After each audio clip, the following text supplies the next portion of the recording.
Bonjour. Merci Seigneur. Parfait. Après-midi. T'as le micro. OK. C'est bon? Merci Seigneur. On recommence. Double bénédiction. Parfait. Après-midi. Au nom de Jésus. Merci Seigneur. Quand on tourne nos yeux vers le Seigneur, la Bible dit on est rayonnant de joie.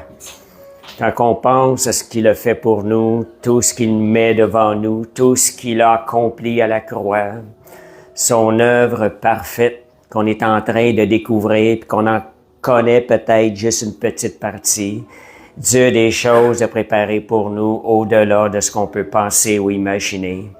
Quand le Seigneur nous en montre un bout, mais on est comme excité, on devient passionné d'en savoir plus pour le Seigneur. Dieu donne ces choses-là dans la relation, dans la passion, dans la relation avec lui. Il nous rend passionnés pour lui. Merci Seigneur. Juste pour appuyer tous les témoignages qu'il y a eu à matin, merci Seigneur, ça a vraiment édifié. La semaine passée, je vais rajouter un témoignage à ce que vous avez dit, comment le Seigneur prend soin de nous quand on lui fait confiance. Moi, ça fait des années que je fais ça. J'ai dit à tout le temps, Seigneur, au début, je disais, Seigneur, protège-moi, mets tes anges autour de moi. Qu'à chaque fois que je partais en auto. À un moment donné, j'étais arrivé, il y avait une lumière verte devant moi, je m'en allais avec l'auto, puis il y a une petite vanne qui arrive, puis il me coupe carrément devant moi. Et j'ai tassé la vanne de 3 voies, imagine-toi. Ça a fessé pas à peu près. L'auto, scrap. Une auto que je prenais soin au bout, scrap. Moi, j'avais absolument rien. Les pompiers sont venus, ils comprennent pas. Tu commences ça que t'as rien. L'auto, j'ai rentré, j'ai tassé la vanne, là, j'ai cassé la roue de la vanne, je l'ai tassé de 3 voies, deux voies, là, comme il faut. Puis, là, j'ai compris quelque chose. J'ai ajusté un peu ma prière. J'ai dit, Seigneur, mets tes anges autour de moi, puis autour de mon auto. Depuis ce temps-là, je fais comme ça. Le Seigneur nous enseigne. Il m'a quand même protégé. Et la semaine passée, ce qui m'est arrivé, j'ai eu 3 jours. Pas la semaine passée, l'autre semaine. La semaine passée, il y a à peu près 10 jours de ça. 3 jours, j'ai dormi 5h30 seulement parce que j'ai été pris dans des choses, tout le travail, toutes sortes de choses. Et Dieu m'avait emmené à préparer une étude jusqu'à 3h du matin aussi. Je sais pas pourquoi. C'était plus... que je m'étais couché à 3h15, puis je travaille le lendemain. Fait que je ressens pas la fatigue nécessairement, tu sais. Fait que dimanche passé, je reviens chez nous après avoir fait quelques commissions. J'étais peut-être à 2 kilomètres de chez nous. Je pensais pendant que je conduisais, sans que je me rende compte, mes yeux ont fermé. Et quand j'ai ouvert les yeux, j'étais face aux autos, puis il y avait un tel son avant qui me flashait des lumières. Même si ça allait flasher les lumières, si j'aurais pas ouvert les yeux, je l'aurais pas vu. Mais je regarde comment le Seigneur m'a protégé. Puis je repousse bien rentrer dans le champ. Ça s'est fait tellement vite, j'ai même pas eu le temps de sentir la fatigue, fait que je me suis retassé avant que ça arrive. C'est là que je vois, j'ai tout de suite pensé à ça. Seigneur, tu prends soin de nous. Quand on remet, puis on lui fait confiance, Dieu nous protège. Et ça peut être grave, un accident d'auto à la vitesse. Comme à un moment donné, un pasteur qui disait ça. J'ai aimé sa considération. Sa considération, il dit, comment est-ce que l'être humain a pu penser aller s'asseoir dans un auto puis faire des autos qui roulent à 100-150 km/h ou plus que ça? Le danger d'avoir un accident, de mourir est il est plus élevé en auto. Tu sais, c'est vrai pareil, on s'arrête à ça des fois. Notre vie, on peut partir comme ça. Fait que, c'est ça. On va prier. Père Céleste, je te remercie pour l'enseignement. On te demande, Seigneur, que le Saint-Esprit parle à nos cœurs. Seigneur, nous voulons recevoir de toi. Merci pour ta grâce, Seigneur. Merci pour ta bonté. Merci, Seigneur, tes anges qui sont ici aussi. Merci pour ta protection. Tu es toujours là, fidèle. Seigneur, nous voulons te remercier et bénir ton nom. Amen. Amen. Merci Seigneur. Fait que, gloire à Dieu. Fait que le titre que j'avais mis, c'était un peu la suite de ce que j'avais parlé la semaine passée. C'est que tu es en train de chercher la paille ou la poutre. Ça met des choses en lumière dans notre vie, un titre comme ça. Dans le sens, c'est que, juste pour faire le lien avec la semaine passée, c'est que Dieu revient chercher une fiancée qui est resplendissante de gloire et de beauté, sans une tache, sans une ride, sans aucun défaut, sainte, digne de Dieu et irréprochable. J'ai pris ça de la semaine passée, j'ai copié. Mais c'est le Seigneur, c'est ce que Dieu a pour nous. Et ça nous emmène, si on regarde, je vous avais parlé un peu du DVD qui parlait de la fiancée, le futur époux qui est venu rencontrer la fiancée. Et le futur époux pourvoit à ce que la fiancée se mette belle, elle s'entretienne. Et c'est un peu la même chose. Nous, Dieu vient chercher une future épouse. On est la fiancée de Christ comme Église. Il veut il veut que sa fiancée soit belle, pure, sans tache. Les taches, c'est pas seulement à l'intérieur, c'est aussi à l'extérieur. Fait que c'est pour ça que Dieu veut nous emmener davantage à se garder, à se préparer à cela. Puis quand je pense à ça, si on regarde la parole de Dieu, ce qu'elle dit, Christ, c'est lui qui le Saint-Esprit sanctifie son Église. L'Église, c'est le corps de Christ, ceux qui sont nés de nouveau. Et Christ a comme charge de la rendre pure, sans tache. C'est l'œuvre de Christ qui est de la rendre pure, sans tache. Ce qui veut dire que depuis le temps où l'Église a commencé, après que Jésus est ressuscité, qui est monté au ciel, l'Église elle a commencé avec les disciples après qu'ils ont reçu le Saint-Esprit, parce que la marque de l'Église, c'est le Saint-Esprit qui est venu sur nous, ici-bas sur terre. C'est le début de l'ère, qu'on pourrait dire de la grâce, le Saint-Esprit. Donc, c'est vraiment le Saint-Esprit. Si on regarde l'Église de Christ, elle a commencé là. L'Église de Jésus, elle n'était pas parfaite. Elle n'est pas encore parfaite. Mais il y a un verset qui nous dit « Christ va la rendre sans tache, irrépréhensible ». Ce qui veut dire qu'on va être emmené comme Église à aller plus loin dans le Seigneur, plus haut, plus près. On va être appelé à vivre des choses qui ne se sont probablement jamais vues auparavant dans l'Église de Christ. Parce que c'est l'œuvre de Jésus. Si Jésus dit qu'il la rendrait sans tache, c'est son œuvre, Jésus travaille à la perfection. Et Jésus accomplit. Quand il est venu sur terre, il a accompli son ministère à la perfection. Il continue aujourd'hui à travers son Église. Il va emmener son Église à des endroits de gloire qui ne se sont jamais vus. Nous, comme Église, il va falloir se garder pur être à l'écoute dans notre relation avec le Seigneur, être à l'écoute, d'être conduit par l'Esprit, obéir à ce que le Saint-Esprit nous demande. Mais Christ va accomplir son travail, lui faire confiance à son travail. Je dis ça dans le sens, parce que hier, je pensais à quelque chose, hier matin, j'étais excité. J'ai dit, Seigneur, il y a tellement de belles choses que tu as préparées pour nous. Ça devrait nous exciter. On devrait être passionnés pour le Seigneur parce que Dieu a des choses encore plus grandes que ce qu'on peut penser ou imaginer. Puis ça, il va falloir apprendre à ouvrir notre esprit davantage. Seigneur, montre-moi, moi je dis ça, Seigneur, montre-moi, Seigneur, tout ce que tu as fait à la croix pour moi. Tout ce que tu as accompli à la croix pour moi, Seigneur, montre-le-moi. Et c'est seulement par révélation que Dieu va nous ouvrir l'esprit. Parce qu'ayant été corrompu par le péché d'Adam, la race humaine a été toute corrompue, notre manière de penser, elle est corrompue, elle est limitée. Et c'est seulement la révélation du Saint-Esprit, la parole, et la parole révélée par le Saint-Esprit qui va aller enlever les limites dans nos pensées pour être capable de recevoir tout ce que Dieu a pour nous, la grandeur de la bénédiction que Dieu a pour nous. Et une des autres prières, Seigneur, augmente, Seigneur, ma capacité de recevoir de toi. Augmente ma capacité, combien qu'on doit dire. Moi, j'ai l'impression qu'on a juste ça compris de ce que Dieu en réserve pour nous. C'est immense ce que Dieu. Puis un matin, on parlait de la goodness, la bonté de Dieu. Je pensais au mot greatness aussi. La grandeur de Dieu, elle se manifeste aussi à travers la bonté de Dieu, parce que sa bonté est infinie. On parle du mot infini, juste pour vous montrer que l'être humain ne peut même pas considérer les belles choses que Dieu a pour nous.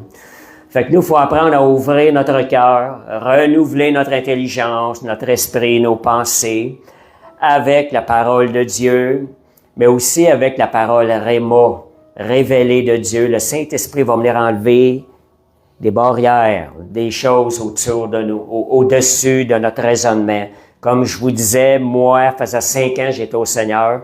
Quand j'ai eu une vision, j'ai vu une planche, une main qui a retiré la planche au-dessus de ma tête, le Seigneur m'a montré, travaille à laisser jaillir ta foi, les paroles qui me sont été données aussi loin que tu peux croire. Travaille à laisser aller jaillir ta foi. Pour moi, la vie chrétienne, c'est un travail constant à grandir ma foi dans les choses de Dieu, les choses qui sont bonnes pour nous. Puis je vais vous dire quelque chose, j'ai besoin des choses qui viennent de Dieu. Ils deviennent une force pour ma vie. Tout ce qu'on peut recevoir de Dieu devient une force pour nos vies qui vont nous aider à le servir davantage et que nos vies vont devenir de plus en plus un instrument où Dieu va manifester sa gloire. Dieu veut manifester sa gloire. Tout ce qui peut venir contre nous, pensées qui peuvent venir contre nous, venir nous mettre une limite. Des fois, ça vient comme une fausse humilité. En disant on veut rester humble, on reçoit, c'est pas la pensée de Dieu. C'est une fausse humilité qui a son origine dans une pensée qui a été corrompue par le péché d'Adam. Et ça revient à dire aussi, j'avais peut-être la prochaine fois, peut-être mercredi, je ne sais pas, ça venait dans mon cœur d'emmener, mettre en lumière des comportements, des pensées qui nous viennent de l'Ancienne Alliance, versus la pensée de Christ qui est dans la Nouvelle Alliance. C'est vraiment différent. Plus on va apprendre à discerner les pensées qui ont son origine dans l'Ancienne Alliance, plus on va être capable de servir Christ et de démontrer la gloire de Christ à travers nos vies à la manière que Christ. Christ, quand il est venu, il a tranché avec l'Ancienne Alliance et la Nouvelle. Vous savez, dans l'Ancienne Alliance, tout ce qui avait été écrit n'avait jamais réussi à accomplir toute la loi de Dieu.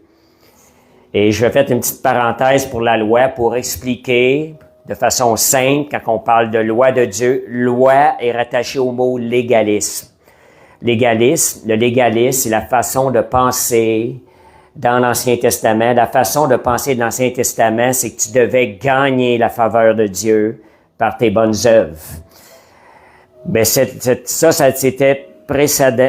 précédait à ce que Christ était pour venir, dans le sens que l'homme, dans la nature pécheresse, devait reconnaître qu'il ne pouvait accomplir la loi de Dieu. Et ça nous a amené à dépendre de Christ aujourd'hui, la Nouvelle Alliance, où Christ devient notre vie.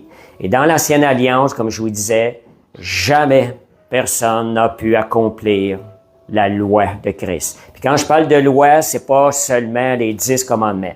Principalement, on peut simplifier ça aux 10 commandements. Les 10 commandements mettent en lumière des choses, beaucoup, qui nous montraient que l'homme sans Christ ne pouvait accomplir la pleine volonté de Dieu. Dieu étant saint, Dieu veut un peuple qui le serve dans sa sainteté, dans la perfection de Christ. Et c'est lui qui va le faire à l'intérieur de nous. Et quand je parle de ça, de légalisme, c'est ça la loi. Jésus est venu et lui, il a été le premier à accomplir la loi. Il l'a fait sans nécessairement être basé sur les règles, les 10 commandements. Il est allé plus loin que ça, il l'accomplit avec son cœur. Le cœur va plus loin que la loi. Vous voyez, il y a un jeune homme riche qui est arrivé à Jésus à un moment donné, puis il lui avait dit, il dit, Maître, il dit, j'ai toujours observé, j'ai observé tous ces commandements-là depuis qu'il était jeune. La loi ne mettait pas tous en lumière. Jésus connaissait son cœur. Voyant que son cœur était attaché à ses richesses, il lui a dit, va, vends tout ce que tu as et donne-le aux pauvres. Et le riche en est retourné triste. En réalité, Jésus ne lui demandait pas réellement de vendre tout ce qu'il possédait. Jésus voulait mettre la lumière sur le péché, sa justice qui n'était pas la vraie justice pure.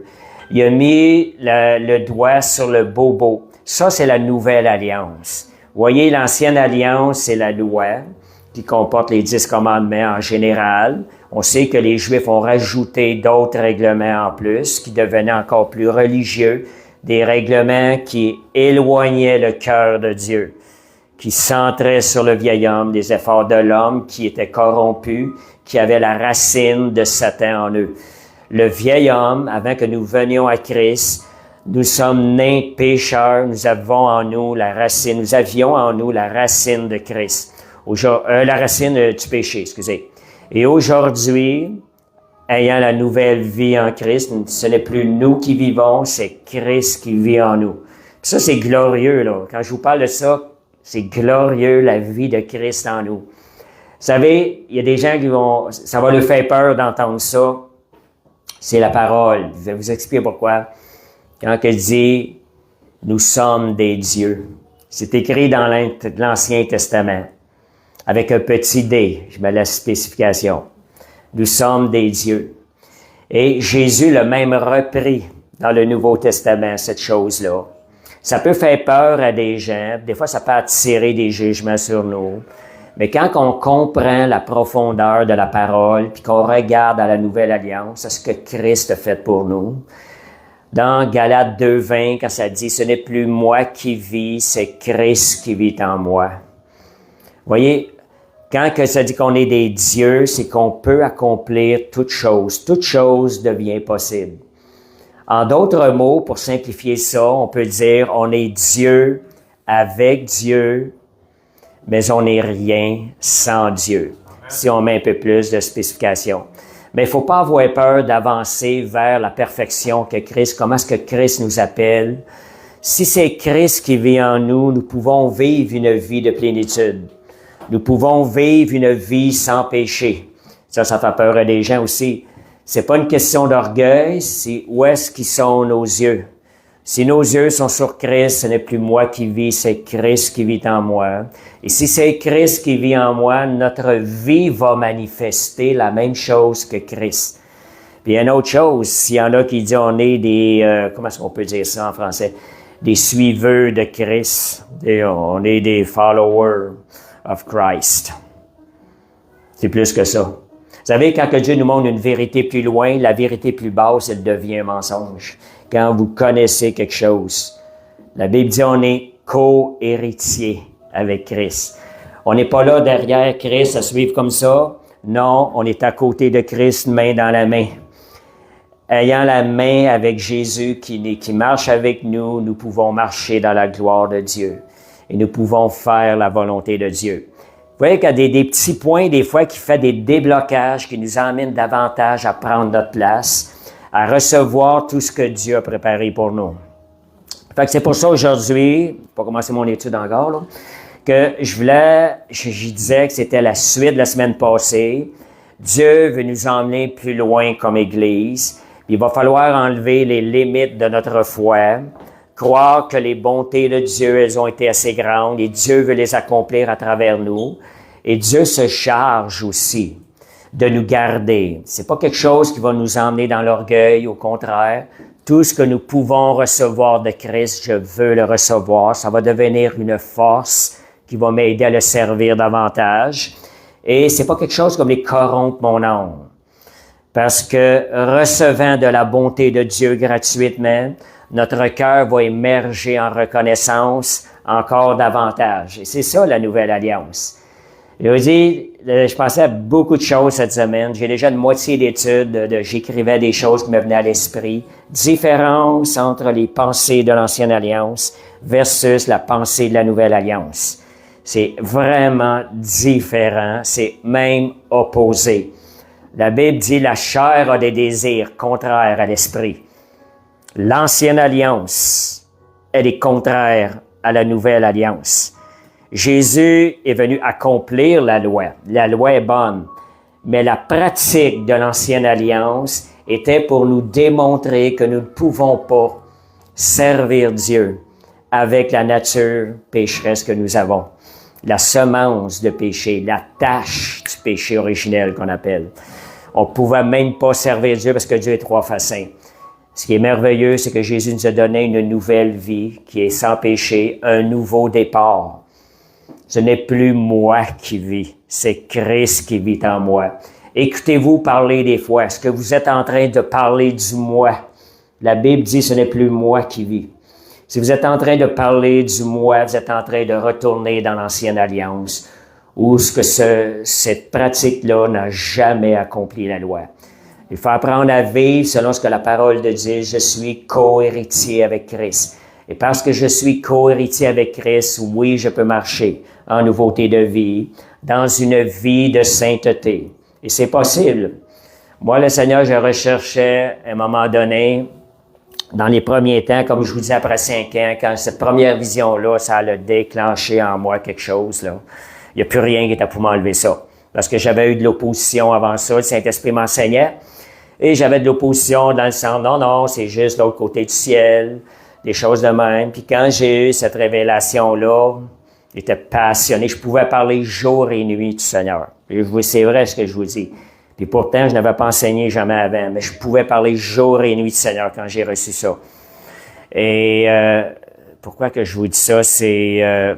voyons, quand tu le fais. En tout cas, c'est que quand vous recevez quelque chose du Seigneur, c'est quelque chose qui va vous emmener plus loin avec lui. Merci Seigneur. Puis le mot légaliste, rattachez ça aux pratiques de l'ancienne alliance. Ça avait un but pour être là, pour davantage à ne plus dépendre nullement de nos efforts, de nos œuvres pour gagner quelque chose dans le ciel, aucunement de nos mérites, mais apprendre à dépendre totalement du Saint-Esprit et du Seigneur. Et quand je vous disais les 2 arbres, il y a un moment donné, j'ai compris quelque chose, les 2 arbres dans le jardin d'Éden. Quelle était la signification? L'arbre de la vie représentait la relation avec Dieu. Jésus est notre arbre de vie. Quand, c'est pas juste significatif, ça s'est passé réellement, mais ça a une signification aujourd'hui entre l'ancienne manière de marcher et la nouvelle. Jésus est notre arbre de vie. Le Seigneur est en train de nous dire à nous, comme il disait à Adam et Ève, tu peux manger de l'arbre de vie, mais concernant l'arbre de la connaissance du bien et du mal, tu ne dois pas en manger. Et qu'est-ce que c'est l'arbre de la connaissance du bien et du mal? Moi, j'appelle ça, c'est l'arbre des mérites. On fonctionne avec les mérites. Et regardez, l'ancienne alliance, c'était de même. J'ai fait le bien, oh, je mérite le bien. J'ai fait le mal, oh, je mérite d'être puni. Puis combien des fois on pense de même dans nos pensées? Dieu veut qu'on bannisse ce mode de pensée-là. Ah, là, j'ai manqué ça, là, on se sent condamné. La condamnation n'est pas de Dieu, la Bible nous dit. On se sent condamné et tout. Il faut apprendre à toujours rester ça de côté. Je renonce à cette vieille homme-là. Je fixe les yeux sur le Seigneur. Christ est ma vie.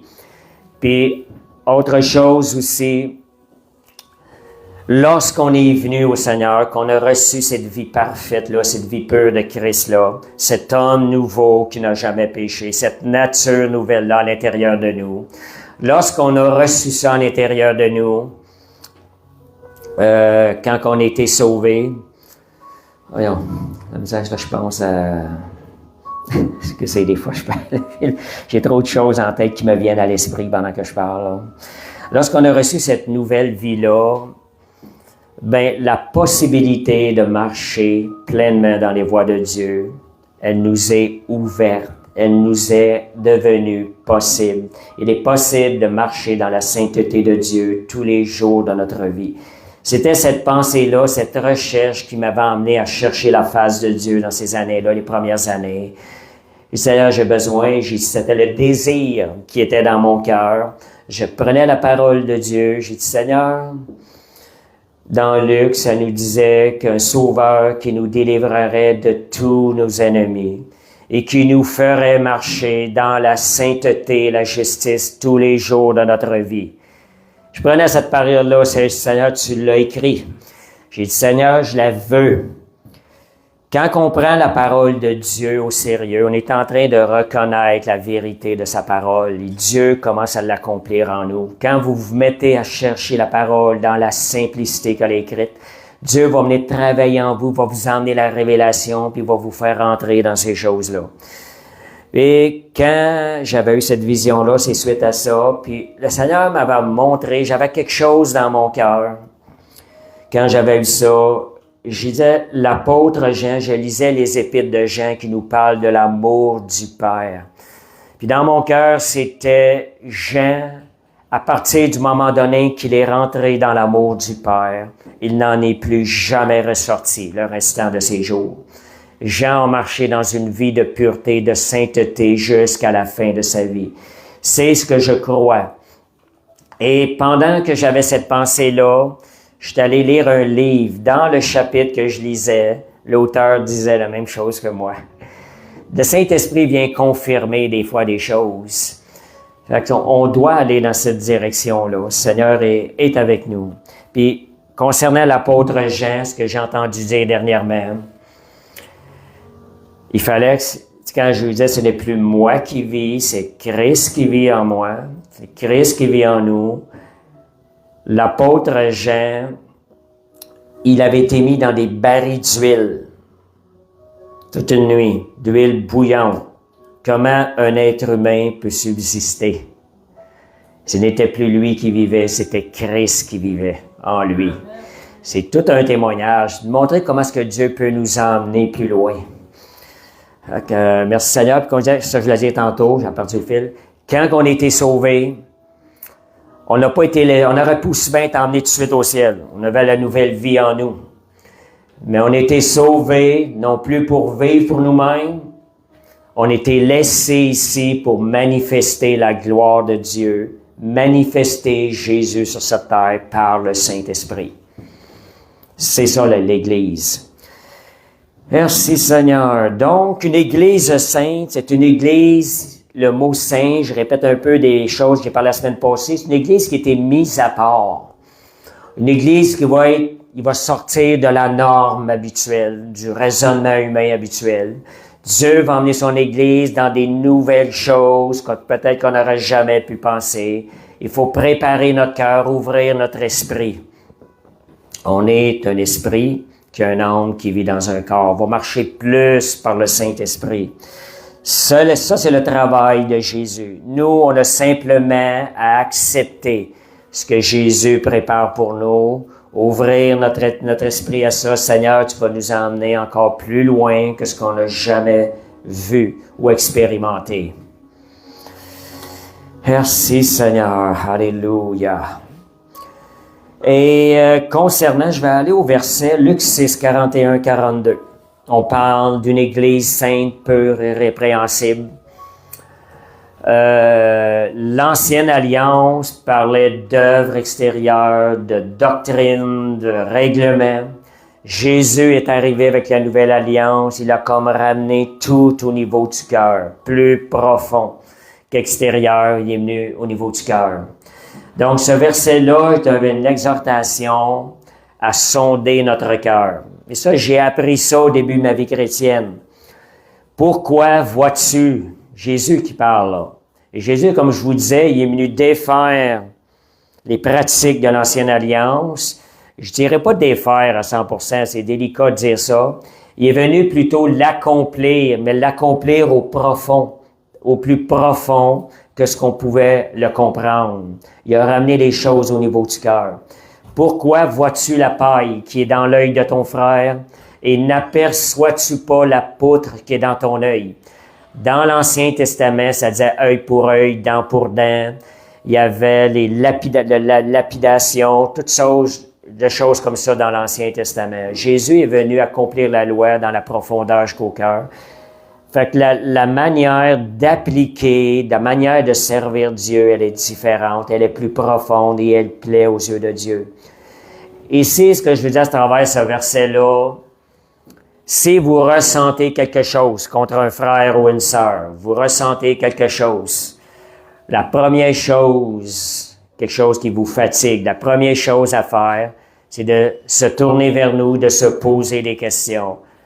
J'ai appris ça au début de ma vie chrétienne par grâce et ça m'a tellement aidé à grandir dans le Seigneur.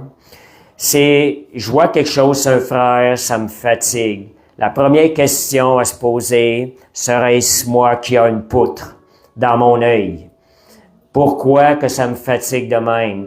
On devrait sonder, ça nous ramène à se sonder davantage devant le Seigneur. Seigneur, s'il y a un petit quelque chose que je dois changer dans mon service pour toi, pour mieux te servir, Seigneur, je veux le savoir.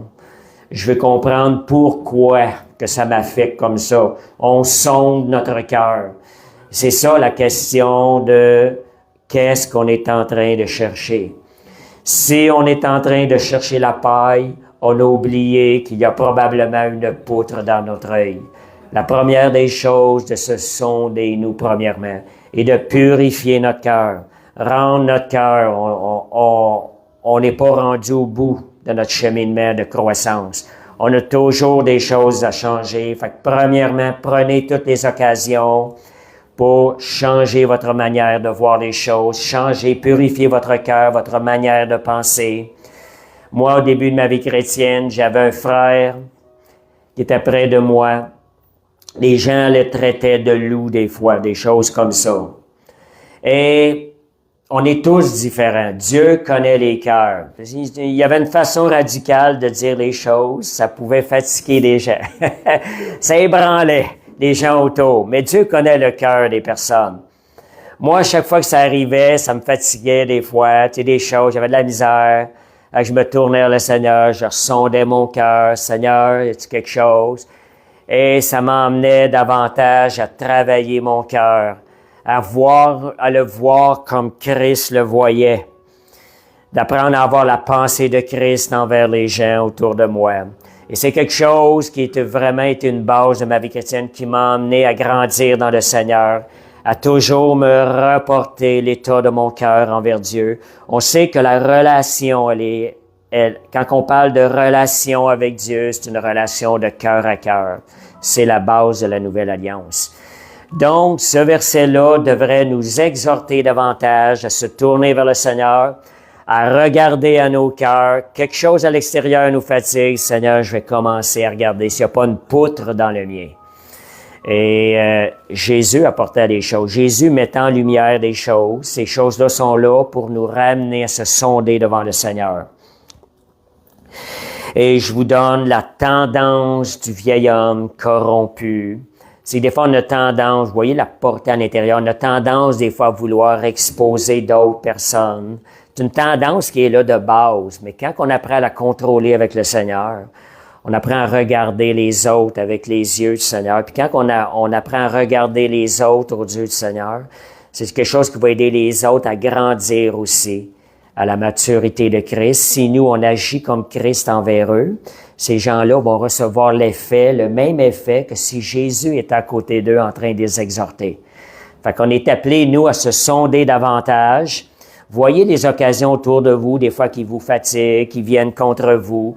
Voyez-les comme des événements qui viennent pour purifier votre cœur, sanctifier votre marche envers le Seigneur et adopter l'esprit de Christ qu'il y avait envers les autres. Si on regarde dans l'Ancienne Alliance, Adam et Ève, voyez, après avoir péché, quand Dieu a parlé à Adam, « Où es-tu, Adam? » Et quand Adam a su que Dieu savait qu'il avait péché, regardez comment est-ce qu'Adam a répondu.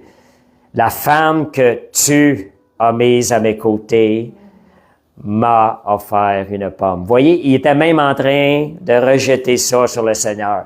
Ça, c'est la nature humaine entachée par le péché. Vous voyez, nous, on est appelés tout le temps à se sonder avant toute chose. Autre point, si on regarde aussi, dans la vie chrétienne, si on veut grandir, il est important que ce soit moi et le Seigneur, et non pas moi en fonction du voisin. Notre modèle doit être Christ et non pas le voisin à côté de nous. Je vais vous montrer des événements, des situations où bien souvent on s'évalue avec le voisin à côté de nous plutôt que de s'évaluer avec Christ. On est appelé, moi je veux que Christ soit mon modèle, je vais me sonder. Seigneur, je veux être comme toi. Et je ne serai jamais satisfait tant que je ne serai pas parvenu à l'image de Christ, la parole nous dit, à sa ressemblance. Donc, je coopère avec l'œuvre de Jésus et le Saint-Esprit à l'intérieur de moi pour parvenir à la ressemblance de Christ.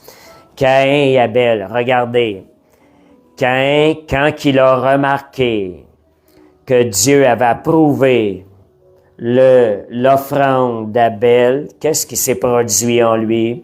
Il est allé tuer Caïn. Il est allé tuer Abel. Caïn est allé tuer Abel. Fait que vous voyez la question de marcher en regardant les gens autour de nous, en se comparant. Faites attention à ça, tu sais. Je dis faites, je fais partie du groupe, j'exerce ces choses-là. Et donc, c'est très malsain de se comparer à d'autres autour de nous. La personne autour de nous, elle a des choses qui sont différentes de nous. Elle a une croissance dans un domaine que nous, on a peut-être besoin de grandir encore. Et le côté, ce que Dieu a amené une croissance en nous, l'autre, il l'a peut-être pas. On peut pas se comparer comme ça. Retournons nos yeux vers le Seigneur. Quand il y a des choses de même viennent dans notre esprit, Seigneur, je veux plus. Christ, je veux que tu sois son modèle. Je veux que tu sois mon modèle. Puis si on regarde aussi dans Jésus à un moment donné, il a parlé de la fin de Pierre. Quelle serait sa fin? Comment il allait mourir? Pierre est allé demander, et lui, qu'est-ce que ça va être? En parlant de Jean, Jésus il a ramené, toi, suis-moi. Alors, ne te préoccupe pas des autres autour de toi, marche avec moi. Amen. C'est la pensée de Christ. C'est le Saint-Esprit qui est en charge de nous sanctifier. C'est pas nous qui est en charge de sanctifier les frères et les sœurs. Ça prend une œuvre qui est surnaturelle et c'est le Saint-Esprit. Apprenons à faire confiance au Saint-Esprit. Vous savez, les pasteurs doivent apprendre à faire confiance au Saint-Esprit pour que son Église soit sanctifiée. Et ça se fait en coopérant avec le Saint-Esprit dans la prière, ces choses-là. Dieu va travailler. C'est que Dieu aime tellement chaque être humain qu'il veut être en relation personnelle avec chaque être humain. Nous, est-ce qu'on va s'interposer dans cette relation-là? Poussons les gens plutôt à aller chercher la révélation à Christ. Puis dans mon étude, je l'ai parlé à un endroit aussi. Ne vous arrêtez pas aux enseignements que des hommes que vous attendez.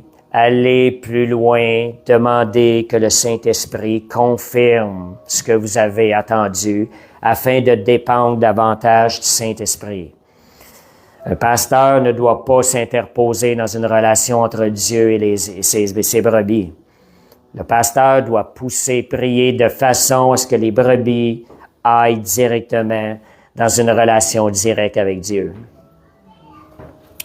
Merci Seigneur, Amen. Verset Luc 6 à 41 à 42. On va lire le 42. Comment peut-on dire à son frère, laisse-moi ôter la paille qui est dans ton œil, toi qui ne vois pas la poutre qui est dans le tien. Hypocrite, ôtez premièrement la poutre de ton œil, alors tu verras comment ôter la paille qui est dans l'œil de ton frère. Donc, ça commence avec nous, la poutre, et après ça, on va devenir disponible au Saint-Esprit qui puisse nous aider à enlever les pailles qu'on peut voir dans l'œil des frères. Parce qu'on est appelés à s'encourager les uns les autres, à marcher dans la sanctification. Verset 37, Luc 6, verset 37, gardons les choses simples. Plus je comprends les choses de Dieu, plus je retourne vers la simplicité de sa parole. Je vous rappelle ce que Billy Graham avait dit la semaine passée, ne jugeons pas les frères et les sœurs en Christ, c'est le rôle de Dieu. Nous, notre rôle, c'est d'aimer. Amen. Et cette semaine, j'avais écouté, je vais lire ça, c'est à ne juger point. Tout simplement ça, 3 mots. Il n'y a pas de complications. Gardons la parole simple. Et cette semaine, j'avais écouté une enseignante et je trouvais ça tellement bon. Elle dit, il y a une seule chose qui va nous être demandée lorsqu'on va arriver là-haut. As-tu vraiment aimé? Christ est l'amour. Christ a appris à marcher par l'amour. Puis en vous parlant de ça, vous avez parlé de l'évangile de Saint Matthieu, qui avait un acteur, c'est Bruce Marchiano, c'est un Italien. J'avais entendu son témoignage à peu près 15 ans de ça, puis ça m'avait marqué, mais je n'étais jamais allé voir son film. Cette semaine, j'ai dit, j'en ai parlé, je vais aller voir. Je l'ai trouvé sur Facebook. Il l'est traduit en français, mais il faut l'écouter en anglais parce que l'acteur avait la révélation. Cet acteur-là, dans la nuit, le Seigneur lui donnait la révélation de la partie qu'il devait jouer. Donc, le rôle qu'il avait, le rôle de Jésus. Dieu lui révélait le cœur de Jésus et comment jouer ce rôle-là. Je suis allé voir cette semaine la partie dans Luc 12 où il reprenait les pharisiens. C'est incroyable. Il faut que vous voyiez ça. Comment Jésus pouvait reprendre. Imaginez-vous Jésus qui dit « race de vipères ». Quand on parle de ça, quand on pense à ça, nous, race de vipères, on voit Jésus comme Jean-Baptiste, Jean-Baptiste c'est dans l'Ancien Testament, là, tout de même. Mais regardez la manière, le cœur de Jésus dans le film c'est tellement beau à voir. Il est là devant les pharisiens, il leur parle, il leur met la main devant eux, puis il leur parle, puis il les regarde dans les yeux. Une exhortation faite dans l'amour. Puis quand on dit race de vipère, c'est différent de dire t'es une vipère. C'est pas la même chose. Une race de vipère, c'est qu'on est en train de dire voilà d'où vient ton influence. Je veux que tu saches d'où vient ton influence. Comme dans Matthieu 17, quand Dieu m'avait montré ça à un moment donné, j'étais dans les bois. Je voulais avoir une réponse de Dieu. Quand il m'avait montré pourquoi les disciples demandaient pourquoi n'avons pas nous pu être capables de guérir, de chasser ce démon-là, de le délivrer. Et Jésus a dit, race incrédule et perverse. Mais voyez, quand Jésus disait, il m'avait montré ça, c'est clair. La manière que Jésus le disait, quand on nous dit race incrédule, il est en train de dévoiler d'où vient ton origine qui amène l'incrédulité dans ta vie. Il n'est pas en train de condamner les disciples quand il dit ça. Il est en train de montrer quelle est l'origine de cette incrédulité-là. Parce qu'il dit, c'est à cause de votre incrédulité. Puis après ça, Jésus encourage. Il dit, mais voyez que c'est facile de guérir. Voyez comment Jésus amène tout le temps à aller plus loin et non la condamnation. Nous, on a tendance des fois à voir style condamnation. Quand que vous imaginez, je sais pas comment vous l'aviez déjà imaginé, quand Jésus reprenait les pharisiens, mais dans le film, on le voit bien. Il le fait avec amour. Tu vois l'acteur, là, vraiment, Dieu lui a révélé le cœur de Jésus quand il reprenait les pharisiens. Fait qu'on est appelé à faire toutes choses par l'amour, la même chose nous autres. Et c'est ça qui va emmener le changement dans la vie de la personne. Luc 6, 43-45. Ce n'est pas un bon arbre qui porte du mauvais fruit, ni un mauvais arbre qui porte du bon fruit. On va continuer. J'espère que j'ai le bon verset. Car chaque arbre se connaît à son fruit. On ne cueille pas des figues sur des épines et l'on ne vendange pas des raisins sur des ronces. 45. L'homme bon tire de bonnes choses du bon trésor de son cœur et le méchant tire de mauvaises choses de son mauvais trésor, car c'est de l'abondance du cœur que la bouche parle. Voyez, le fruit, on parle de fruit. Première chose à considérer quand on parle de fruit, l'amour dans la situation. Comment êtes-vous en train de réagir à la situation? Est-ce que vous êtes en train de manifester cet amour de Christ-là qui est surnaturel? Ou si vous faites quelque chose, puis quelqu'un vous dit quelque chose, pop, la personne, on dit à des épines. Elle se rend compte qu'elle vient elle retrouve comme un porte-épic, elle reçoit des épines en retour. Il faut apprendre à manifester l'amour en toutes choses. La bouche parle de l'abondance du cœur. Le fruit, quand on parle de fruit, première chose, l'amour. Stéphanie parlait, produisez donc du fruit digne de la repentance.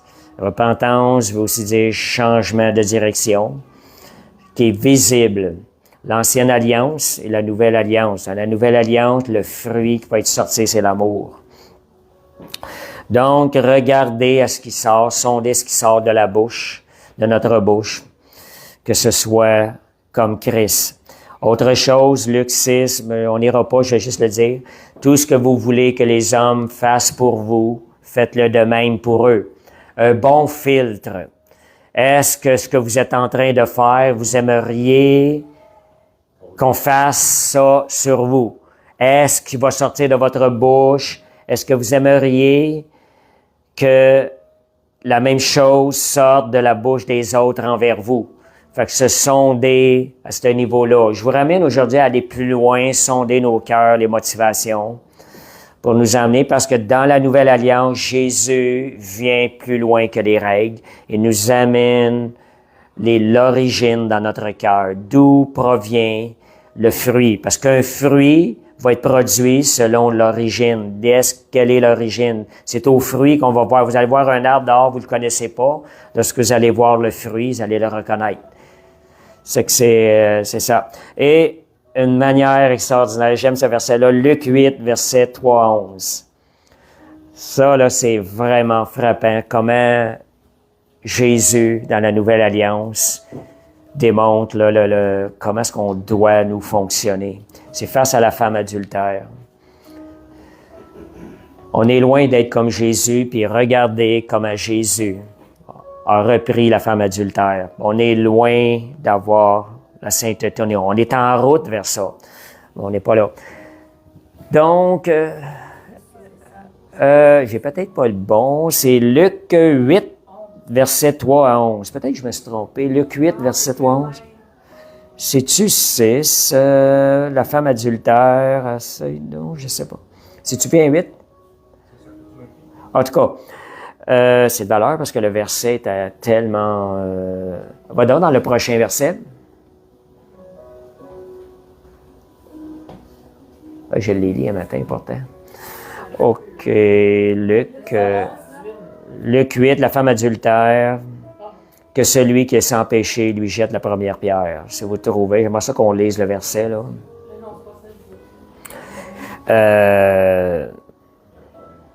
J'ai réécrit de ce matin, je l'ai relis.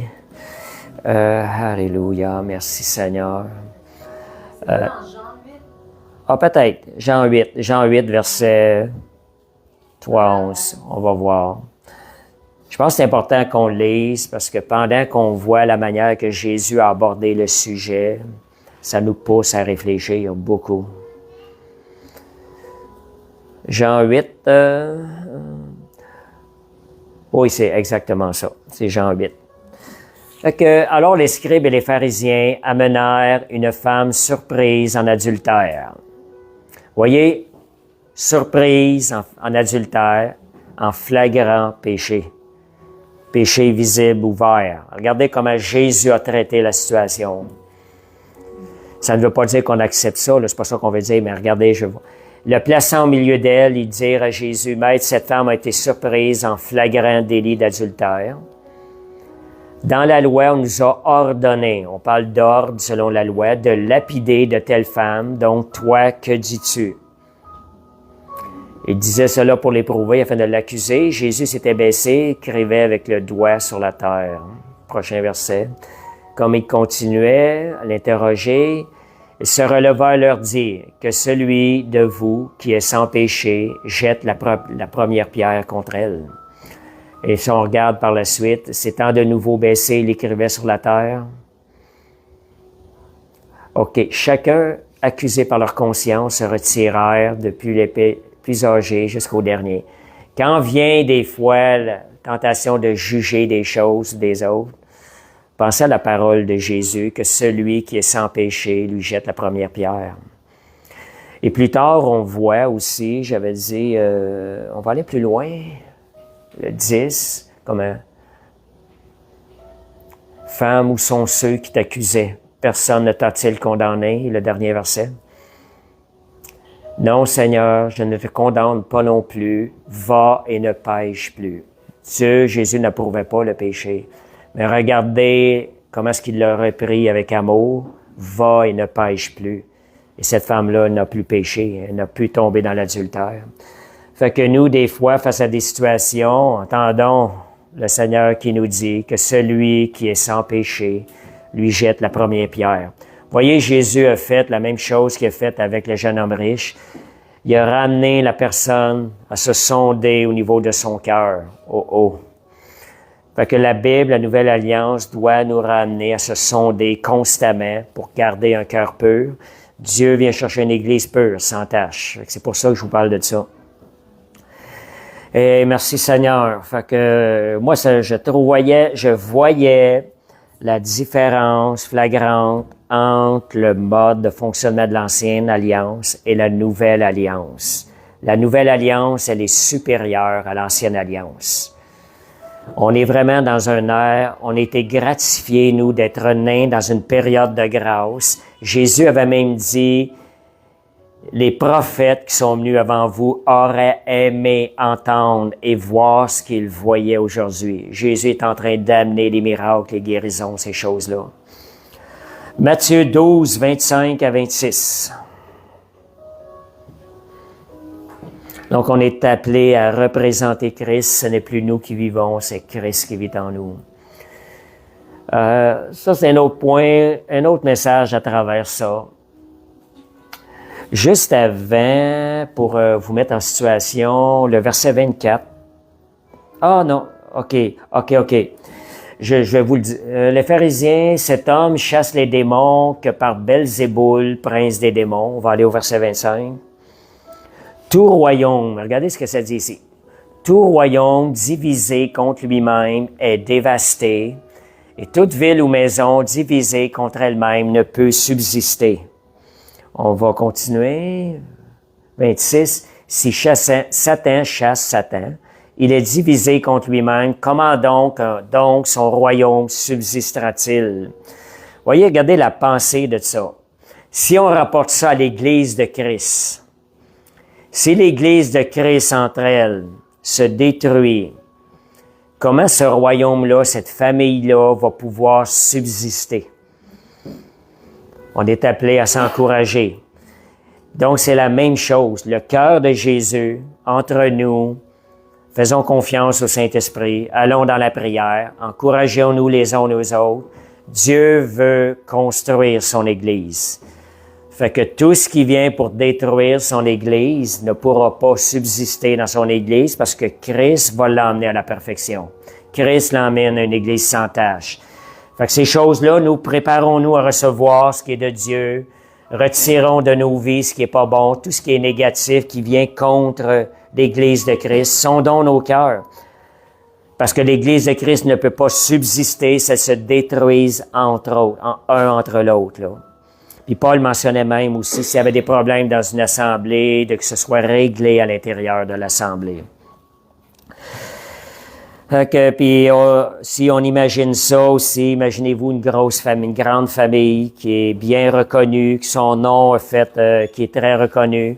Puis imaginez-vous s'il commence à avoir des chicanes à l'intérieur, puis ça vient public. Comment est-ce qu'on détruit la réputation d'une famille?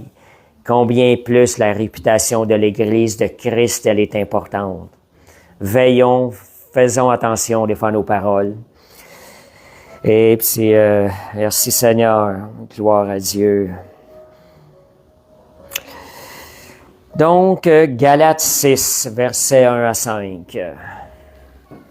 Si un homme vient être surpris en quelque faute, vous qui êtes spirituels, redressez-le avec un esprit de douceur. Regardez encore, prenez garde à toi-même, de peur que toi-même tu ne sois tenté. Toujours avoir les yeux se sonder, Seigneur, oui, je vais faire ce que tu vas me dire, moi, maintenant. Mon cœur est-il pur? Quelles sont les motivations de mon cœur qui me poussent à faire telle chose? Ça dit, portez les fardeaux les uns des autres et vous accomplirez la loi de Christ. Prochain verset, jusqu'à 5.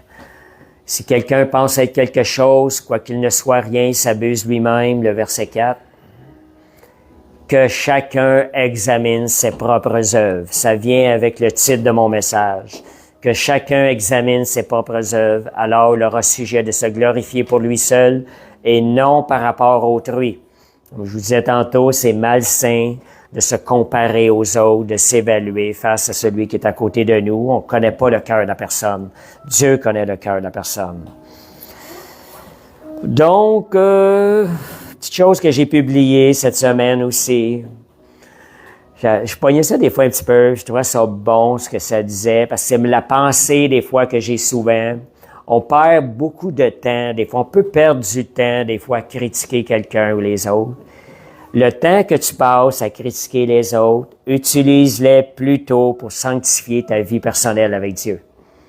On veut-tu grandir dans le Seigneur, aller chercher ce qu'il y a de mieux pour nous, ce qui peut amener une édification, mais qu'on utilise ce temps-là, il passe pendant ce temps-là, mais qu'on l'utilise plutôt pour sanctifier notre vie personnelle. Et comme je vous disais tantôt, à un moment donné, pour un pardon envers une personne, dans une vision, j'avais vu moi qui étais là, Dieu qui était là, la personne qui était là à côté. Le Seigneur, il me montre, il dit, c'est pas toi et elle, il dit, c'est toi puis moi, puis il dit, c'est moi avec elle. Je sais pas si vous comprenez un peu, là, l'image, là. Des fois, j'ai pas affaire avec elle. Moi, je dois relâcher. Pardonne, j'ai relâché. Fait que c'est moi avec le Seigneur. Je dois garder mon cœur. Dieu, lui, va s'occuper d'elle. C'est sa charge. C'est pas à moi de s'occuper des autres autour de moi, à ce point-là, là. Donc, une autre chose aussi, que je vous parlais tantôt, là, je vais le dire en résumé, le mot « appliquer le miroir ». Au début de ma vie chrétienne, ce que je vous ai raconté tantôt envers un frère, c'était ça mon image que j'avais tout le temps. Quelque chose me fatigue envers un et l'autre, je mets le miroir. Est-ce que c'est moi qui ai quelque chose à régler dans ma vie qui fait que ça me fatigue? Fait que ça nous emmène vraiment à être transformé. Je sais qu'il y avait une sœur ici qui, j'étais surpris, qu'elle appliquait ça avant même de devenir chrétienne. Je dis, merci Seigneur. Moi, ça m'est venu quand je suis devenu chrétien. Ces pensées-là m'est venu tout de suite, j'ai appliqué ça, j'ai appris beaucoup à travers ça. C'est ça comment c'était une base de ma sanctification dans mon cœur au début de ma vie chrétienne, à apprendre à réagir comme ça, tout à mettre le miroir devant nous. Bien souvent, puis je vais vous dire ce que j'ai remarqué bien souvent, ce que je remarque des fois autour de nous, c'est que quand quelque chose nous fatigue, on est très près. La majorité du temps, le problème, il est ici, à l'intérieur. Il est devant le miroir, le problème.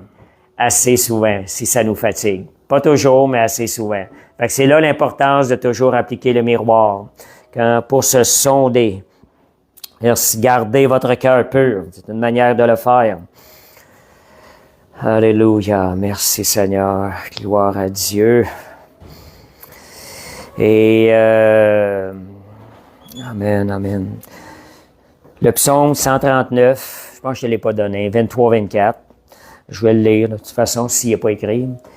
Ça dit, « Sonde-moi, ô Dieu, et connais mon cœur.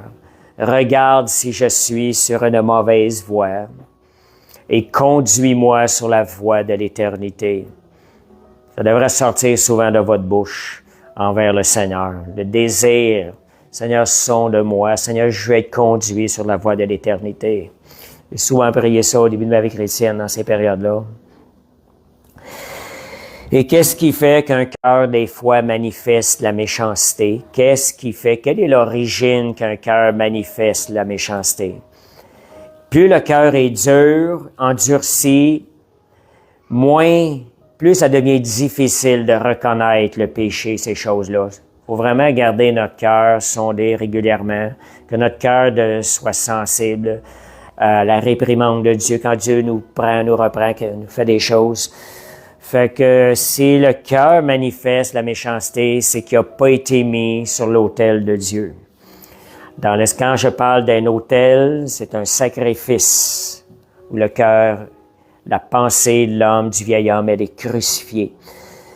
Puis, à un moment, une des choses, l'amour du moi, l'amour du prochain. C'est une racine de l'amour humain. Dieu nous appelle à aimer de son amour et non pas de l'amour humain. L'amour humain, inconsciemment, s'attend à recevoir quelque chose en retour. Tu aimes pour pouvoir te faire aimer. Je vous donne un exemple qu'on voit souvent. C'est pas que c'est méchant, nécessairement. Les grands-mères envers les petits-enfants. Ils vont vouloir, ils ont tellement peur de perdre l'amour de leurs petits-enfants. Ils aiment en quelque sorte pour pouvoir être aimés en retour. Vous voyez, quand on sonde vous voyez, vous allez le voir, là, on voit ça quasiment partout. C'est quelque chose, mais quand on réalise ça, on apprend à aimer comme Jésus a aimé, Seigneur, sans recevoir en retour. Seigneur, je veux juste donner. Amen. Merci, Seigneur. Parce que moi, je vous dis ça à un moment donné. Seigneur, ça, la semence de l'amour humain, Dieu m'enseignait sur la mort du moi dans ce temps-là. Ça a duré 2 mois et demi. Je me voyais tellement noir. Je vivais quelque chose. Puis Dieu m'avait mis un livre où je cheminais avec le livre. Dieu avait donné ça. Puis quand quelqu'un m'avait recommandé ce livre-là, je me dis, tu sais, qui sait, toi, tu sais pas tout ce que je vis. Puis finalement, tu sais, je l'ai pris pareil. Regardez, on laisse notre cœur ouvert. Dieu a utilisé ce livre-là pour m'emmener. J'avais comme 2 compagnes dans le livre, tristesse et souffrance. Et je cheminais, il y avait le berger qui apparaissait, qui disparaissait. On se sentait parfois abandonné du berger, mais c'était nécessaire. Et je cheminais vers la montagne, vers le haut de la montagne. Le verset qui était au bout de la ligne, c'est « Il rend mes pieds semblables à ceux des biches. Il me fait marcher sur les lieux élevés. » Ça, pour que Dieu fasse ça dans notre vie, il va falloir qu'il nous fasse cheminer avec des épreuves. Il va y avoir des épreuves dans notre vie. Puis quand j'étais arrivé sur le haut de la montagne, j'étais en train de vivre aussi des choses comme ça. La surprise, le berger était là. Et le berger, il y avait un autel qui était là. Quand on parle d'un autel qui avait été élevé pour un sacrifice. Le berger, en tout cas, je l'aime à le dire, là, il a pris, je dirais, parce que moi, Dieu m'avait donné des images d'une biche.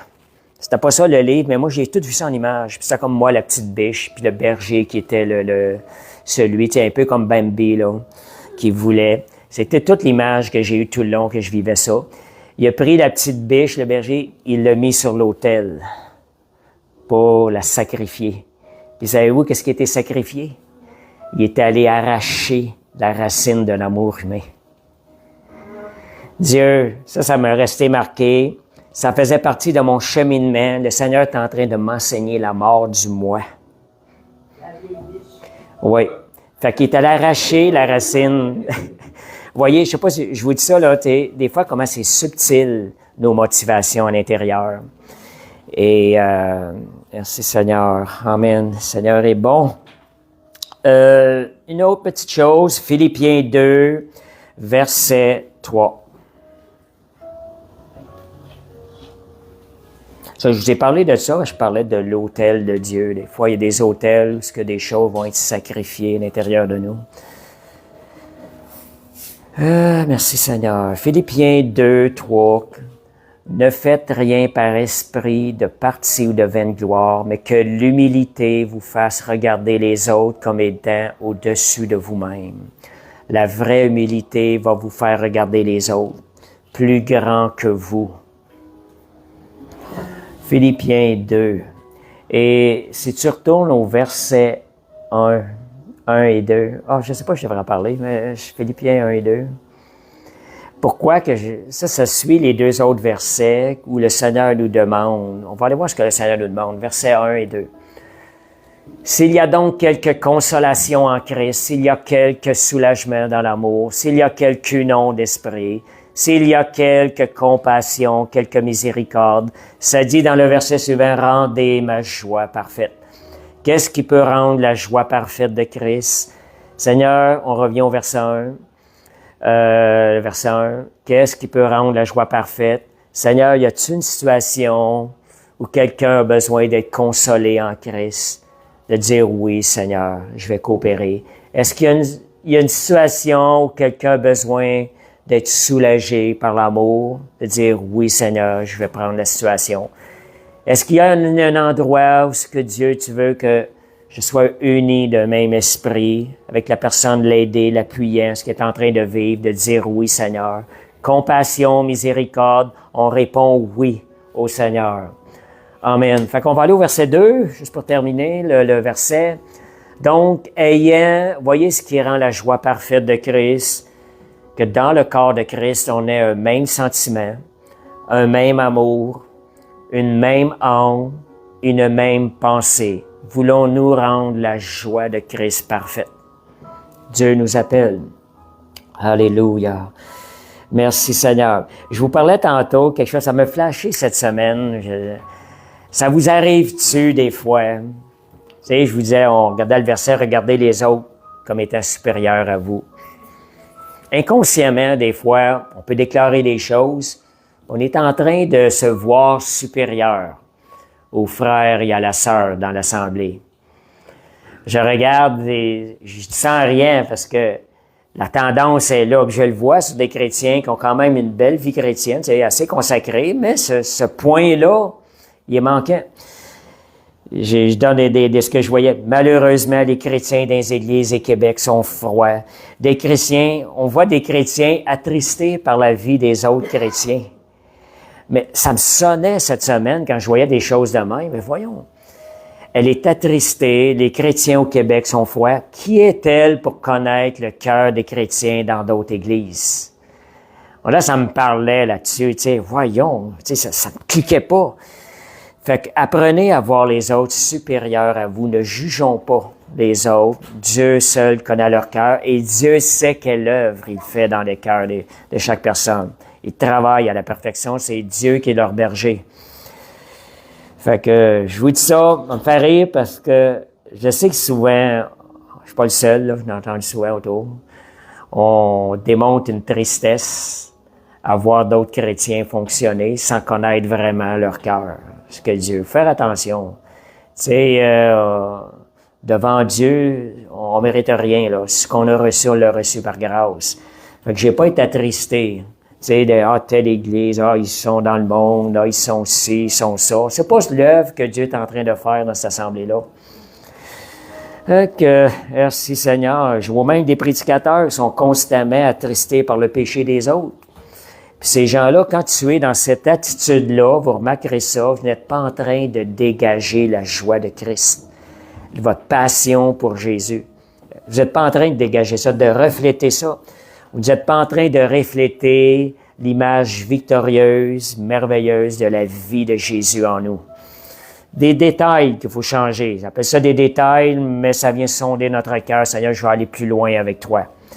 Dieu vient chercher une église pure, sans tache, aucune tache. Merci Seigneur. Un autre point que je remarque aussi, se rattachant à ça, parfois, on élève plus les œuvres du diable que l'œuvre de Dieu, lorsqu'on parle de quel que soit. Apprenons à glorifier le nom de Jésus davantage. Laissons les œuvres du diable de côté, mettons ça entre les mains du Seigneur. N'élevons pas plus les œuvres du diable que les œuvres de Dieu. Parce que quelle que soit la situation, il y a deux royaumes. Il y a le diable qui travaille, il y a l'ennemi, le Seigneur aussi travaille. C'est à nous de voir qu'est-ce qu'on va élever. Apprenez à élever l'œuvre de Dieu. Et regardez des discours, parfois, vous voyez beaucoup trop des fois, on met en lumière des situations, c'est une chose. C'est pas de ça que je parle. Mais je parle, c'est quand des fois, certains discours sont concentrés sur les œuvres du diable, mais pendant ce temps-là, on passe à côté du temps qu'on aurait à glorifier le Seigneur et à le louer pour ses œuvres. Et, merci Seigneur, Amen. Donc, je parlais d'une Église pure, 2 Timothée 2, versets 23, 26. On parle de tâches des fois. Repousse, juste le mot repousser, les discussions folles, inutiles, elles font naître des querelles. Si certaines discussions engendrent des querelles, il faut repousser ça pour se garder pur.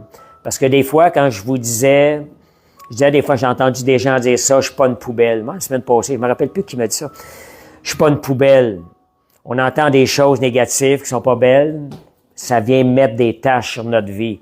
Dieu veut une Église sans taches. Même des discussions qui sont inutiles, qu'on parle folles, inutiles, qui font naître des querelles. Sortez de ça. Repoussez-les, ça veut dire sortez de la discussion, afin de se garder pur pour le Seigneur. Parce que je vous dis, l'Église que Christ va venir rechercher, il n'y en aura plus de ça dedans. C'est à nous de marcher. Le Seigneur nous enseigne comment être prêt pour cette Église-là, lorsqu'il va venir la chercher. C'est à nous de faire le choix. Dieu nous enseigne. C'est à nous d'apprendre à marcher dans cette sainteté-là et d'aller dans cette direction-là, de se préparer un peu comme l'épouse, la fiancée, la future fiancée, qui va se mettre des parfums pour être resplendissante et tout. Elle se prépare. Il y a un temps de préparation. Merci Seigneur. Bon, alléluia. Gloire à Dieu. Je suis dans la moitié de fête. Je vais regarder avec qui. Je vais aller plus vite, là. Il est quelle heure? Oh, on a commencé tard, hein? C'est pas de ma faute. OK. Ben, je vais aller un petit peu plus vite. Au début, j'ai parlé de choses que je n'avais pas préparées. Merci Seigneur. Donc, dernière chose, cette semaine, je m'exhorte souvent avec ça. Mes pensées, j'ouvre mes pensées davantage au Seigneur. Christ ne vient pas chercher une Église dans la défaite. N'abaissons jamais le standard de Dieu à notre raisonnement humain qui a déjà été corrompu par la vieille nature. Dieu vient chercher une Église dans la gloire et dans la victoire. Ça ne veut pas dire qu'on n'aura pas plus de persécution. Mais la gloire de Dieu va être beaucoup plus grande dans l'Église qui vient chercher. Puis si on regarde les versets du Nouveau Testament, l'attitude qu'on doit avoir, c'est une attitude de combattant, de gens qui vont prendre possession de ce qui a été accompli à la croix. Je n'irai pas en détail, je vais regarder ça pour la prochaine étude au niveau de l'Ancien Testament, le Nouveau Testament, la manière de prier, qui n'est pas pareil du tout. Avant Christ, avant la venue de Christ et après la venue, il y a beaucoup de comportements, de manières de fonctionner qui sont différentes. Je vais emporter ça d'une autre fois. Et ne mettez pas de blocage aux bénédictions de Dieu aussi pour votre vie. La guérison, certaines vont dire que la guérison, ça devient charnel, c'est pour ton bien. Non. Oui, ça va me faire du bien, mais la bénédiction de Dieu, je la veux. Pas juste pour moi, parce que ça devient une occasion où Dieu va se glorifier. Et c'est là qu'est mon plus grand plaisir. Que Dieu se glorifie dans ma vie. Puis si j'en bénéficie aussi dans mon corps, gloire à Dieu. Mon amour pour Dieu va grandir encore davantage. Fait que c'est ça donc que Dieu nous augmente à recevoir davantage. Et je vais faire ça vite quand même, là. C'est le mot apostasie. J'analysais ça dernièrement. Une des significations de l'apostasie. Apostasie veut dire des gens qui perdent la foi. Perdent la foi, c'est la base. L'apostasie, c'est la foi, tu sais, les gens perdent la foi. Quand on parle d'apostasie, on parle, voyez le lien, l'amour se refroidira. Et je prends l'exemple de la guérison, je vais aller bien vite là-dessus, là. Je prends l'exemple de la guérison. Est-ce que ça prend la foi pour dire, Seigneur, guéris-moi si c'est ta volonté? Ça prend-tu de la foi pour rien de même? Pas besoin, n'importe qui. Mais quand vous êtes en train d'intercéder, Seigneur, tu me l'as promis. Seigneur, ta parole dit que par les meurtrissures de Jésus, j'ai été guéri. Et quand vous prenez les versets de la parole, Jésus, il dit, mon corps a été brisé, et par mes meurtrissures, vous avez été guéris, on déclare la parole, ça prend la foi. Mais quand les gens abandonnent ces choses-là, c'est une genre d'apostasie. Ah, Seigneur, guéris-moi quand c'est ta volonté. Moi, regarde, je suis bon, je veux juste que toi tu veux. Mais c'est pas le vrai fondement de la foi. C'est plus, ça tourne plus vers l'apostasie que la foi, ce genre de choses-là. Et de la même chose, ça s'étend à recevoir toutes les bénédictions que Dieu a pour nous. On les reçoit pas pour notre gloire, on les reçoit afin que Christ soit manifesté à travers nous. Et tout ce qui vient de lui, je le veux. Merci Seigneur. Donc, Christ nous exhorte à croire à son œuvre parfaite à la croix. N'oubliez jamais son œuvre. Moi, je disais souvent, Seigneur, ton sacrifice est parfait. Ton œuvre, elle est parfaite et totale. Je réclame cette chose-là. Tout ce dont j'ai besoin, je le réclame. Et j'honore le sacrifice de Christ quand je sais que je peux recevoir quelque chose en retour. Je suis en train d'élever la perfection de son sacrifice et la perfection de son œuvre. Merci Seigneur. Gloire à Dieu. Donc, devenez dépendant du Saint-Esprit de Christ. Il travaille à la perfection. Ne vous arrêtez pas aux enseignements des hommes, mais devenez aussi dépendant du Saint-Esprit pour vous confirmer les enseignements des hommes qui ont été inspirés par lui, parce que Dieu veut une relation personnelle avec lui, chacun de nous. Puis une petite parenthèse que je vais faire aussi. Des fois, quand je vous dis que vous avez de la difficulté avec un enseignement, un prédicateur, amenez ça devant le Seigneur. Dieu vous a peut-être pas donné la révélation qu'il a reçue. Ça va vous fatiguer tant que vous n'aurez pas la révélation. Dans ce temps-là, on met ça de côté si on ne le comprend pas. Un jour, si Dieu nous donne la révélation, vous allez comprendre. J'ai grandi dans des choses comme ça. J'entendais un prédicateur béni, béni, béni. Ça me fatiguait. Parce que je me disais, moi, je suis pas attaché aux choses de la terre. Je veux les choses de Dieu. Puis à un moment donné, pouf, un matin en me levant, suite à une vision, pouf, commencer à recevoir à flot de cet homme de Dieu-là. Voyez, c'est le Saint-Esprit qui va nous ouvrir à comprendre la révélation. Si on la connaît pas, si ça nous touche pas, laissez ça de côté sans juger. Faire attention à ne pas juger les choses de l'Esprit. Et ça m'est arrivé à plusieurs fois dans ma vie chrétienne. Je me rappelle, à un moment donné, j'étais dans une église, une grosse église. Le prédicateur là, il était là le matin, il prêchait. Moi, je le voyais, tu sais, qui a l'impression, tu sais, qu'il s'élevait, était tout le temps content, tu sais, c'est comme il était fier de lui. Ah, là, ce matin-là, c'est lui qui prêchait. J'ai dit, Seigneur, ça me fatiguait. J'ai dit, Seigneur, j'ai dit, moi, matin, je veux pas entendre un homme, je veux que ça soit toi qui me parle. Tu sais, fait que je m'exhortais, tu sais, c'est toi, je veux recevoir, je veux pas. C'est juste pour vous montrer, j'arrive à l'assemblée, Dieu me montre son cœur. Oh là là! Depuis son enfance. Depuis ce temps-là, je reçois abondamment de ses enseignements. Ce qu'il dégage, Dieu l'a appelé avec cette personnalité-là pour se glorifier. On a des appels différents. Mais voyez, vous faire attention de ne pas juger des fois. Vous ne le comprenez pas, ne jugez point. Laissez ça de côté. Un jour, Seigneur, si tu veux me le révéler, cette chose-là, oui, je vais laisser la porte ouverte. Pour le moment, je comprends pas. Ça peut aussi bien être des choses, des fois, qui sont pas bonnes, fait qu'on prend pas de chance, on les laisse de côté, on n'adhère pas à des choses aveuglement, mais on les laisse de côté, laissant la place au Saint-Esprit de faire son travail. Mais je vous dis, ce prédicateur-là, je peux bien vous dire son nom, vu que c'est des bonnes choses. C'est Luc Dumont. Il y en a beaucoup qui l'aiment. Mais pourquoi j'ai été une période de ma vie chrétienne que je comprenais pas, j'avais une pensée qui m'empêchait de recevoir. Dieu a enlevé ça. Et ces cantiques à lui, c'est dans ma vie chrétienne, je peux vous dire, ça fait 40 ans que je connais le Seigneur, ce sont ces cantiques qui m'ont apporté le plus d'édification dans ma vie chrétienne. Ce sont les siens. Vous voyez, quand Dieu enlève la barrière, la limite de notre foi, la barrière qu'il y a dans nos pensées, c'est ça l'œuvre du Saint-Esprit.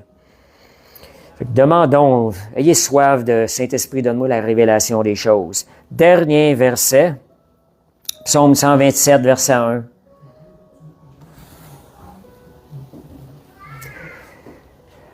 Regardez l'attitude qu'on doit avoir dans la vie chrétienne.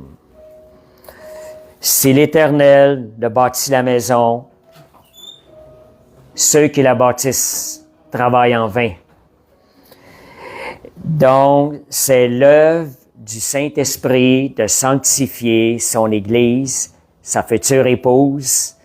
Si c'est pas l'Éternel qui la sanctifie, on travaille en vain. Attendons-nous du Seigneur, faisons-lui confiance. C'est Jésus qui purifie son Église et c'est le Saint-Esprit qui la sanctifie. Jésus va l'emmener pur, sans tache. Donc, si on est focusé parfois sur les erreurs, les manquements, dans notre croissance, on n'est pas parfait, mais on est appelé à la perfection. Si nos yeux sont sur les erreurs, on ne sera pas capable de reconnaître l'œuvre du Saint-Esprit dans cette personne-là. Est-ce qu'on veut reconnaître l'œuvre du Saint-Esprit? Et qu'est-ce que ça va produire si on ne reconnaît pas l'œuvre du Saint-Esprit? On ne peut pas glorifier Dieu pour son œuvre. Mais si on arrive à reconnaître l'œuvre du Saint-Esprit, à le discerner, qu'est-ce que ça va monter? Une occasion de glorifier Dieu, de lui donner gloire pour son travail et son œuvre. Dernière, Psaume 34, versets 1 et 2, notre attitude finale. Si on fait ça, on n'aura jamais le temps de laisser du négatif sortir de notre bouche. Louer Dieu en tout temps.